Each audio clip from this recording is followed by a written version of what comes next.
You are standing at the edge of a dark lake. The water is perfectly still. There is no wind. The trees around the shore hold their branches without moving, as though they too are listening for something. The sky above is the deep blue of late evening, not quite black, and in it you can see the first stars appearing one by one, as if someone is slowly turning up a dimmer in a room you cannot see. The air smells of pine and cold water and something softer beneath that, something like rain that fell hours ago and is still releasing itself from the soil. You breathe it in. You feel the ground beneath your feet, firm and slightly damp, covered in pine needles that give just a little under your weight. The lake reflects the sky so perfectly that it is difficult to tell where the water ends and the atmosphere begins. You stand there for a moment, just breathing, just watching the stars appear. There is a bench nearby, old wood, smooth from years of weather, and you sit down on it. The wood is cool, but not cold. You settle into it. Your hands rest in your lap. Your shoulders drop a little. The lake is in front of you, enormous and quiet, and you feel the particular kind of calm that comes only from being near a large body of still water at night, when the world has slowed down and the usual noise of things has gone somewhere else for a while. You close your eyes, not because there is nothing to see, but because closing your eyes here feels like a gift you are giving yourself. Behind your eyelids, the darkness is warm and soft. You are aware of your own breathing, in and out. The sound of it is the only sound. Even the trees have gone quiet. Even the lake has gone quiet. You feel the slight weight of your own body, the gentle pressure of the bench beneath you, and then, slowly, even that begins to dissolve. The boundary between where you end and where the night begins becomes less certain. You are not disappearing, you are simply becoming part of the quiet. This is where sleep begins, not with a switch, not with a door slamming shut, but with exactly this kind of softening. The brain does not go dark when you sleep, it changes. It shifts into something different. Something that in many ways is more active, more creative, more alive to certain kinds of experience than the waking brain ever manages to be. What happens inside you during the night is one of the most extraordinary things in nature, and it is happening to you right now, or it will be very soon. You are drifting. The bench has become something softer. The lake is still there, somewhere, but it is further away now, or you are further from it, and the distance between you and it feels comfortable, feels right. You are moving through the early stages of sleep the way you might move through shallow, warm water, feeling the resistance of it, the pleasant weight of it, the way it holds you without gripping. In these first moments, your brain is producing waves of electrical activity that are slower and larger than the quick, jagged waves of waking thought. The neurons that have been firing all day in rapid, complex patterns are beginning to synchronize. They are beginning to move together, like musicians who have been playing separate pieces all day and are now, finally, settling into a shared rhythm. You cannot hear this, but if you could, it might sound something like the lake sounds when a very light wind moves across it, a long, slow sigh, a sound that is almost nothing and almost everything at the same time. Your muscles are releasing tension you did not know you were holding. The small muscles around your eyes, the muscles along your jaw, the muscles in your neck and across your shoulders. One by one, in a slow cascade, they are letting go. This is not something you are doing. This is something that is happening to you, something your body knows how to do without being asked, something it has been doing every night of your life, this quiet, faithful unraveling. Your heart rate is slowing. Your breathing is becoming deeper and more regular.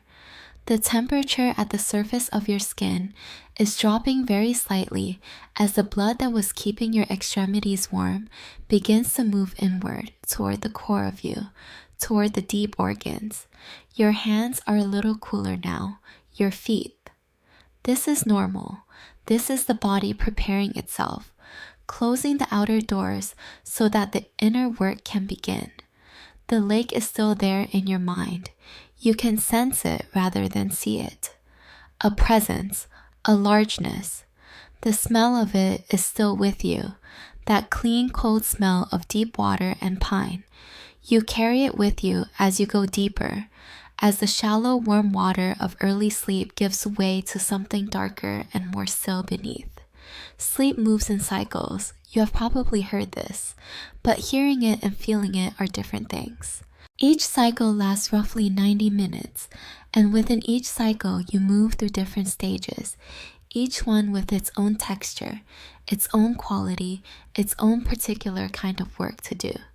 In the early part of the night, the cycles are weighted toward deep, slow wave sleep, the kind that restores the body, that repairs tissue and consolidates the immune system and releases growth hormone into the blood. But as the night goes on, the balance shifts. The later cycles carry more and more of something else, something stranger, something that scientists have been studying for decades and still find remarkable every time they look at it closely. REM sleep, rapid eye movement sleep, the stage where your eyes, beneath their closed lids, begin to move. The stage where your brain lights up in patterns that look, on a scanner, almost identical to the patterns of waking. The stage where you dreamed. You are moving toward it now, not yet, but moving toward it the way you move toward a distant light on a dark road, aware of it, drawn to it, not rushing. The darkness around you has texture. It is not empty darkness. It is full darkness, the kind that has depth and warmth to it, the kind that feels inhabited. You are part of it. You are comfortable inside it. Your breathing is slow and even. Each breath in is a little cooler than the air around you.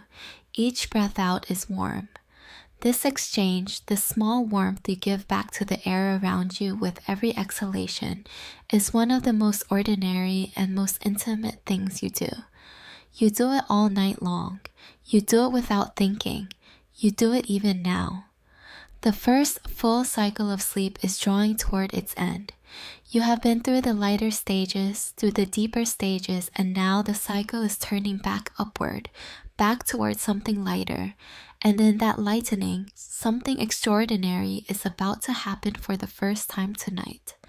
Your brain stem, that ancient part of the brain that sits at the very base of your skull where it meets the top of your spine, sends a signal. A very specific signal. It travels upward through the brain and it does something unusual. It activates the visual cortex, the part of the brain that processes what you see. It does this even though your eyes are closed, even though there is nothing to see. The visual cortex wakes up anyway, flooded with signals, and it begins to do what it does when you are awake. It begins to construct images. At the same time, another signal goes down the spine and does something equally remarkable. It reaches the major muscle groups of your body, the arms, the legs, the torso, and it essentially switches them off. Not entirely. Not the muscles that keep you breathing, not the heart, but the large voluntary muscles, the ones you use to move through the world, are temporarily paralyzed. This is called atonia. Muscle atonia. And it is not a malfunction, it is a feature.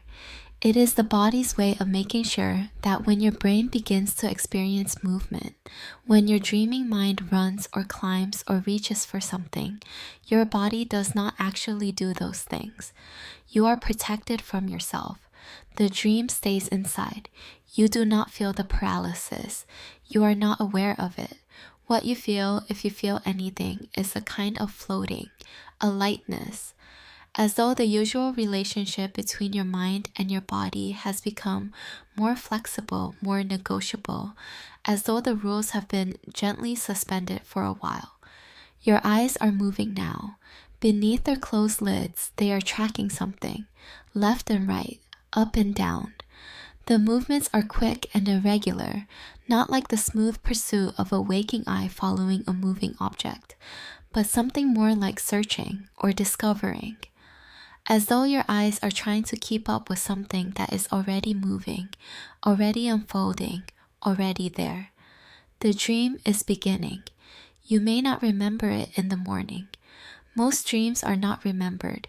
They dissolve at waking the way the reflection of stars dissolves when you throw a stone into still water. But the dream is real while it is happening. It is constructed by your brain with the same neural machinery that constructs your experience of waking life. The same regions that process faces are processing dream face. The same regions that process motion are processing dream motion. The same regions that generate emotion are generating dream emotion. The experience is genuine. The brain does not know it is dreaming.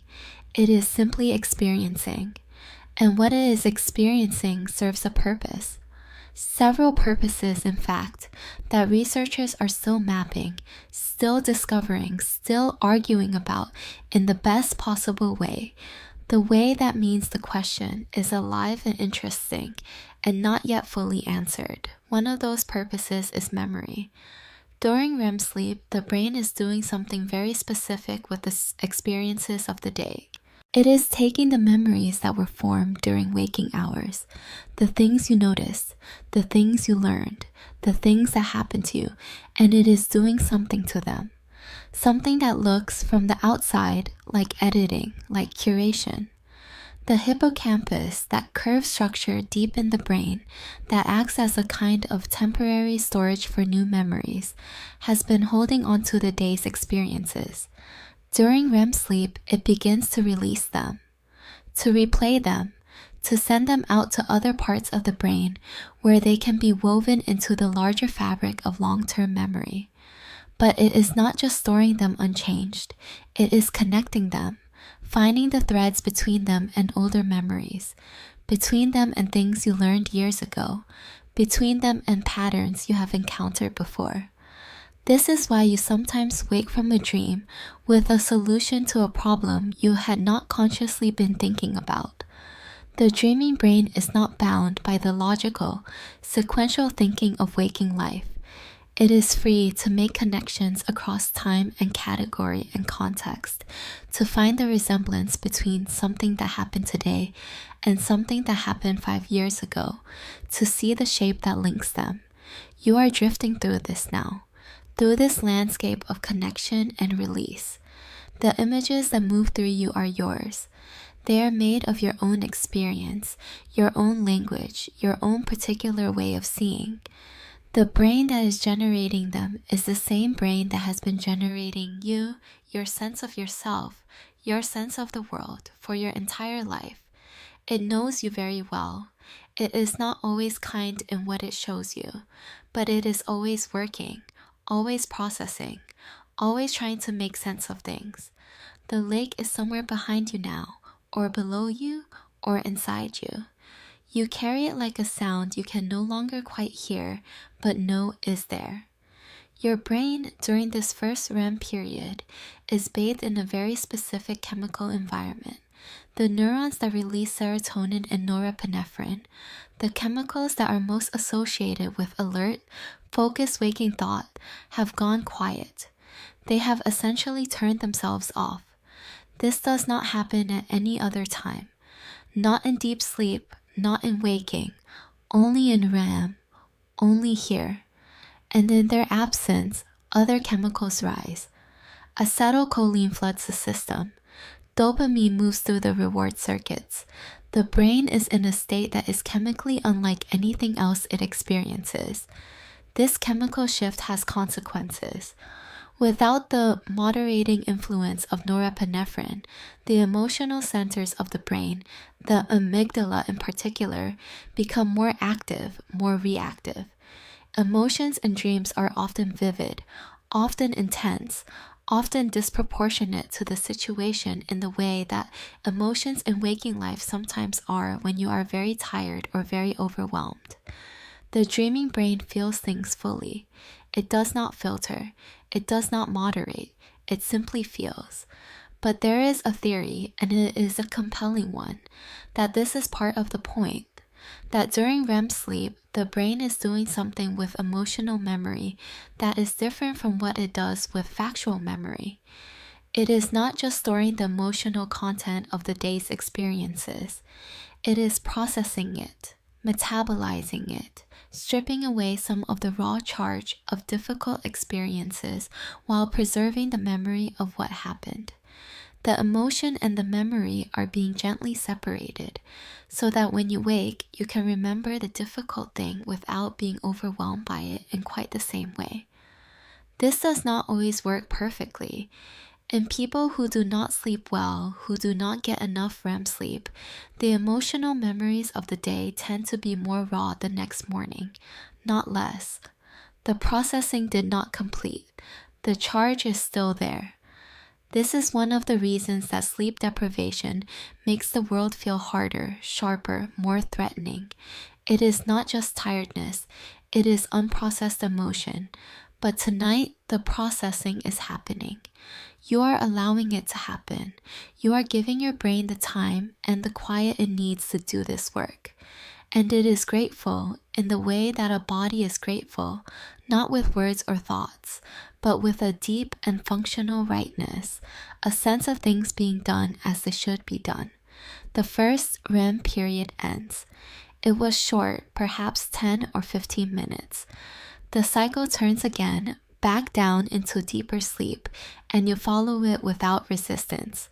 Down into the slow waves, down into the restorative dark. Your body is still doing its work. Growth hormone is still moving through the blood.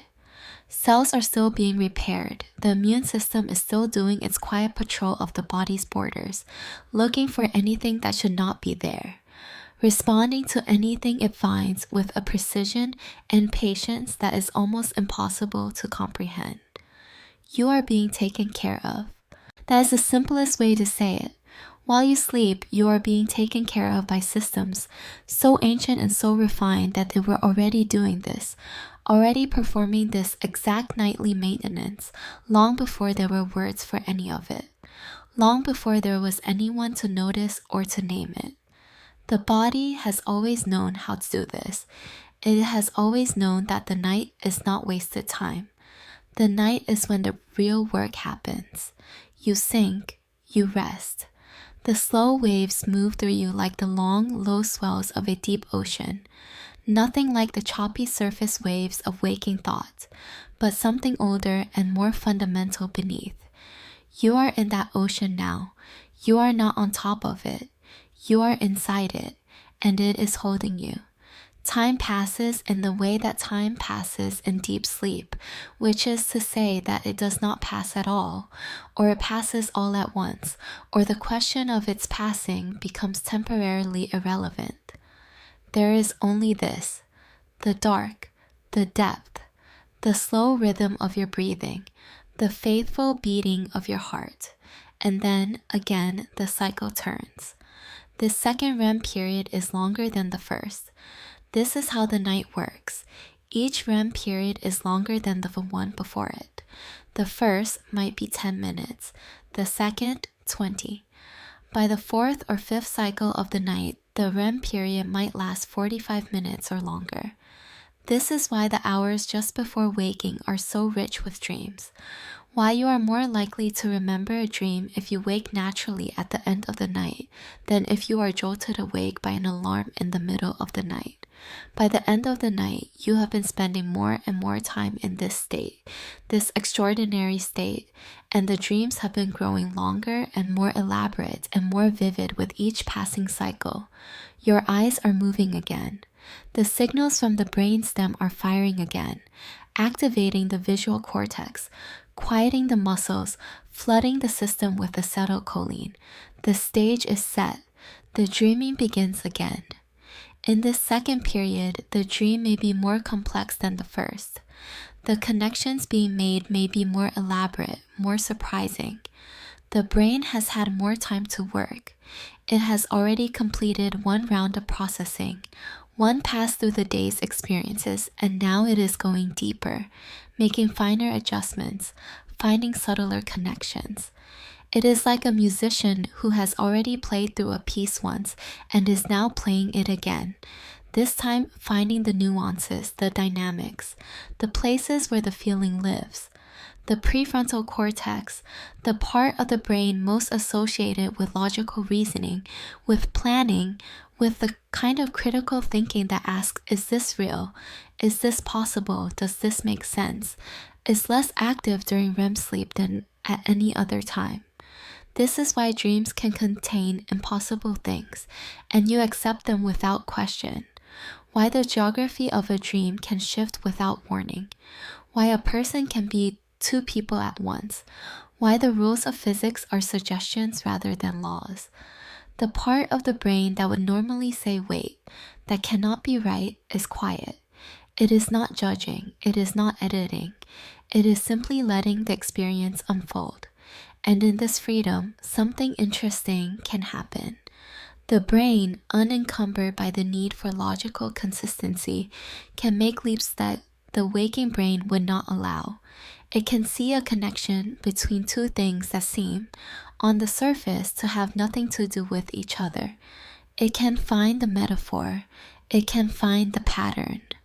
This is why so many artists and scientists and writers have reported that their most important insights came to them in dreams, or in the drowsy state just before waking when the dreaming brain is still partially active. The dreaming brain is not less intelligent than the waking brain. It is differently intelligent. It is intelligent in a way that the waking brain, with all its logical constraints, cannot quite manage. You are somewhere in this now, somewhere in this different intelligence. Your body is still, your muscles quiet, your breathing slow, but inside, something is alive and moving and making connections that you may never consciously know about, that may surface in some future moment as an intuition, a feeling, a sudden knowing that you cannot quite explain, but that turns out to be right. The night deepens. The third cycle begins. You have been asleep for several hours now. The deep, slow wave sleep that dominated the early cycles is becoming less prominent. The body's most urgent restoration has been accomplished. The growth hormone has done its work. The cells have been repaired. The immune system has completed its most intensive patrol. Now, the night shifts its emphasis. Now the REM periods grow longer. Now the dreaming takes more of the night. This is the architecture of a healthy night's sleep, not uniform, not flat, but shaped, curved, weighted differently at different hours. Each part of the night doing its particular work in its particular way, and all of it adding up to something that no single part could accomplish alone. Your brain during this third REM period is doing something with memory that researchers call consolidation, but that word does not quite capture the beauty of what is actually happening. What is happening is more like integration. The memories of the day are being integrated into the larger structure of who you are, into the vast network of everything you have ever known and felt and experienced. They are finding their place. They are being connected to the things they belong with. And in this process, some of them are being strengthened, made more durable, more accessible. And others, the ones that are less important, less relevant, less emotionally charged, are being allowed to fade. The brain is editing. It is deciding through processes that are not conscious and not deliberate what to keep and what to let go. This is one of the most important things sleep does for you. It is not just rest. It is not just recovery. It is curation. It is the ongoing project of deciding who you are, of maintaining the continuity of yourself, of making sure that what you learn and what you experience is actually incorporated into the person you are becoming, rather than just passing through you without leaving a trace. You are being shaped right now by what is happening in your sleeping brain. The person you will be tomorrow morning is being assembled tonight. not from nothing, but from the raw material of today, processed and integrated and woven into the fabric of everything that came before. The lake is still there. Somewhere in the architecture of this night, the image of it persists. The dark water, the still surface, the stars reflected in it, so perfect that you could not tell where the sky ended and the water began. That image is being processed too, being stored, being connected to other things you know about stillness and darkness, and the particular kind of peace that comes from being near something large and quiet. It is becoming part of you in a way that it was not before you slept. Your breathing is very slow now. Your heart rate is at its lowest point of the night. The temperature at your core has shifted, has found its nightly equilibrium. Everything about your body is calibrated for this moment, for this work, for this particular kind of being that is neither waking nor the absence of waking, but something else entirely, something with its own integrity and its own purpose. Outside, if there is an outside, the night is doing what nights do, moving through its hours. The stars that were appearing one by one when you first sat down at the lake are now fully present, the whole sky lit with them, more of them than you can count, more of them than anyone has ever counted. And they are moving very slowly, the way they always move, in their long arc across the sky, because the earth beneath them is turning, always turning, carrying everyone who sleeps on its surface, through the dark and back toward the light. You are part of this turning. You are one of the sleepers on the surface of this turning world, doing what sleepers have always done, surrendering to the night so that the night can do its work in you. The fourth cycle is beginning. The REM period that comes with it will be the longest yet. Your eyes, beneath their lids, are beginning their searching movements again. The visual cortex is lighting up again. The muscles are quiet again. The acetylcholine is flooding the system again.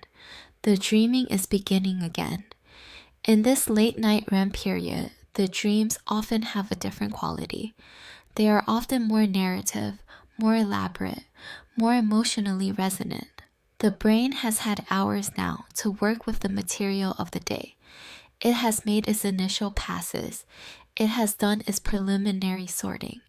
Now it is doing something more refined, something that feels, from the inside, more like storytelling than like filing. The dreaming brain in the fourth cycle is not just processing memories. It is making meaning. It is finding the story of the day, the thread that runs through it, the shape of it. It is asking, in its own nonverbal way, what does this mean? What does this connect to? What does this say about the world and about my place in it? This is one of the reasons that dreams have fascinated human beings for as long as human beings have existed. Not because they are messages from outside the self, though cultures throughout history have believed this, but because they are messages from inside the self, from the parts of the self that do not have access to language during waking hours, from the parts that work in image and feeling and association, rather than in words and logic. The dreaming brain is trying to tell you something, not in a mystical sense, in a deeply practical sense. It is trying to show you what it has found, what connections it has made, what it thinks is important. Whether you remember it in the morning is another matter. But the work is real. The communication is real. Your body is doing other things during this long REM period that are less poetic but equally important. Your breathing is slightly irregular, slightly more variable than it is in deep sleep. This is normal. The brainstem, which controls breathing automatically, is partially occupied with the business of dreaming, and the smooth regularity of deep sleep breathing gives way to something a little more variable, a little more responsive to the content of the dream. If the dream is intense, the breathing may quicken slightly. If it is calm, the breathing is slow. Your body and your dream are in conversation, even now. Your cardiovascular system is also more active during REM sleep than during deep sleep. The heart rate is more variable. The blood pressure fluctuates more. This is one of the reasons that the hours just before waking, when REM sleep is most concentrated, are associated with a slightly higher risk of certain cardiovascular events in people who are vulnerable to them. The system is not at rest. It is engaged. The dreaming brain is running the body through something that resembles, at least in cardiovascular terms, a mild form of waking experience. But in healthy sleepers, in people whose hearts and blood vessels are well, this cardiovascular engagement during REM sleep is not a danger. It is a kind of exercise, a kind of maintenance. The heart muscle is being worked gently, rhythmically, in a way that keeps it responsive and capable. Even the cardiovascular system benefits from the dreaming night, and there is something else happening in the body during REM sleep that is worth knowing, worth feeling, worth carrying with you into the morning. The brain, during REM sleep, is consolidating not just declarative memories, the facts and events of the day, but procedural memories, the memories of how to do things. If you spent time today learning a new skill, practicing something with your hands or your body or your voice, the neural pathways that were laid down during that practice are being strengthened right now. The repetition that happened in waking life is being replayed in the sleeping brain, refined, made more efficient, more automatic. This is why sleeping on it is not a metaphor. It is a description of a real process.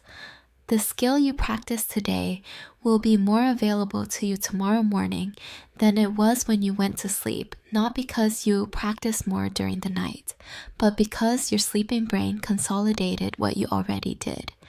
You are getting better at things right now, while you sleep, while you rest, while you float in this warm darkness with the image of a lake somewhere inside you and your eyes moving gently beneath their lids.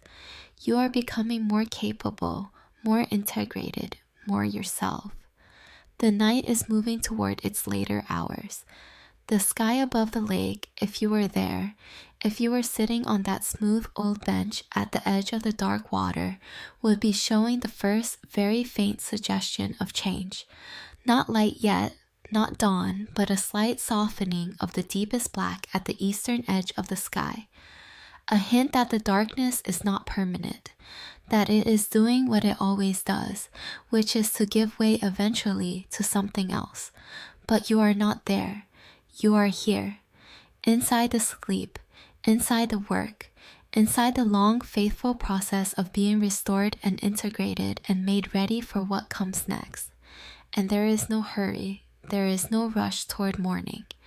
The morning will come when it comes. For now, there is only this. Your breathing is very slow, in and out. The air moves through you like something that knows the way, like something that has made this journey many times before, which it has, which it will again. In and out, the most basic thing, the thing that continues even when everything else is suspended. The breath that keeps you here, that keeps you present in the world, even as your mind moves through places the waking world cannot reach. The fifth cycle. The night is generous with its REM sleep now. The dreaming is long. The connections being made are the finest, the most subtle, the most surprising. The brain has been working for hours. It has processed the day from multiple angles in multiple passes, and now it is doing something that might be called synthesis. It is finding the larger pattern, the thing that today's experiences have in common with last week's and last year's and the experiences of a lifetime. It is updating its model of the world, its model of you, its model of what to expect and how to respond and what matters. This is happening without your knowledge, without your effort, without your consent even, in the sense that you did not decide to do this and you cannot stop it from happening. It is simply what the sleeping brain does. It is the brain's own project running in parallel with your life. integrating your experience as you go, making sure that what happens to you actually changes you, actually becomes part of you, rather than simply passing through. The lake comes back, not as a place you are traveling to, but as something you carry. The still water, the reflected stars, the smell of pine and cold, and the particular kind of quiet that belongs to large things. That image is woven in now. It has found its connections. It belongs somewhere in the vast network of what you know and what you feel and what you are. It is yours now in a way that it was not when you first arrived at its edge tonight. The breathing slows more. Each breath is longer now. There is more space between the in and the out. The body knows this place. It has been here before. Every night of your life, this particular depth, this particular quiet, your eyes are still. For a moment they are still. The dream is very gentle now, more feeling than image, more texture than story, warmth, a sense of something large and calm, water maybe, or the memory of water, or the feeling that water carries. Stillness. The stars are still out there. Above the lake, above the world, turning slowly, the way they always turn. You are part of that turning, one of the sleepers. On the surface of the turning world, your heart beats, slow and steady. It has beaten all night. It will beat all morning. It does not need you to think about it. It simply beats. Your lungs fill and release. Fill and release. The brain is still dreaming, somewhere behind the stillness, somewhere in the warm dark. It is still making its connections, still doing its work, still weaving you together. You do not need to know what it is finding. You do not need to remember. The work is done whether you remember it or not. The integration happens. The consolidation happens. The meaning is made. Even in the forgetting, even in the not knowing, the work is real. It counts. It matters. Your muscles are still. The atonia holds. The body is safe. The body is protected. The dreaming stays inside, where it belongs, where it does its best work, inside. In the quiet, in the dark, there is a sound that is almost no sound. The sound of your own breathing. The sound of the night doing what nights do. The sound of the world turning very slowly, under you, around you, through you. You are held. You have always been held, every night of your life. This holding, this faithful, wordless holding. The body knows how to do this. It has always known, long before there were words for any of it, long before anyone thought to look, long before anyone thought to name what happens in the dark. The body already knew. It was already doing this, every night, faithfully. For you, your eyes are still now. The dream is very quiet. More like a feeling than a dream. More like a color than a story. Blue, maybe. The blue of the sky above the lake. That deep blue of late evening, not quite black. The blue that holds the first stars. That blue is here now, inside you, warm, still. The stars are still appearing, one by one, as if someone is slowly turning up a dimmer, in a room you cannot see, but you can feel the light, even here, even this deep in the sleep, you can feel the light. It is very far away. It is very soft. It is not morning yet. It is just the stars, just the faithful stars, turning above the lake, above you, above the world. You're breathing, in, out, in, out. The brain is still, or it seems still, but inside the stillness, something is always moving, something is always working, something is always finding the thread, the connection, the meaning, even now, even here, even in this deepest quiet. You are being made, you are being remade, you are being held together, and you do not have to do anything. You do not have to try. You do not have to understand. You only have to be here, in this, in the dark, in the warmth, in the slow breathing, in the faithful beating, in the still water, in the reflected stars. Here, just here. This is enough. This is exactly enough. Sleep.